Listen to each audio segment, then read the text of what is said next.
যখন তোমার কেউ কাছে নেই, যখন তোমার একলা লাগে, উথাল পাথাল মনের ভেতর শাশ্বতের ভাবনা জাগে। নিজের সঙ্গে লড়তে লড়তে ক্লান্ত যখন বিষণ্ণ প্রাণ, তখন বন্ধু হাতের কাছে রেখো একটা গীতবিতান। যেই না তুমি দু চার কলি গেয়ে উঠবে আপন মনে, দেখবে জ্বলে উঠল প্রদীপ বুকের মধ্যে সঙ্গোপনে। স্নিগ্ধ আলোর ঝর্ণা ধারায় ধুইয়ে দেবে তার কবিতা। বন্ধু, কেবল হাতের কাছে রেখো একটা সঞ্চয়িতা। ভাবছো কেন কুড়িয়ে গেছো? থাকছো কেন বদ্ধ ঘরে?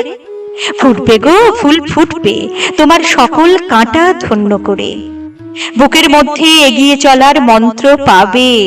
তাই তো বলি, আর কিছু নয়, হাতের কাছে রেখো একটা গীতাঞ্জলি। কান্না থাকে, কার না থাকে, তাই বলে কি শূন্য সবই? সামনে আদিগন্ত ভূমি, মাথায় দেদীপ্যমান রবি। পথ চলো সেই আশীর্বাদেই, জীবন জয়ের মহোৎসবে। তাপস নিঃশ্বাস বায়ে মুমূর্ষুরা বিলীন হবে।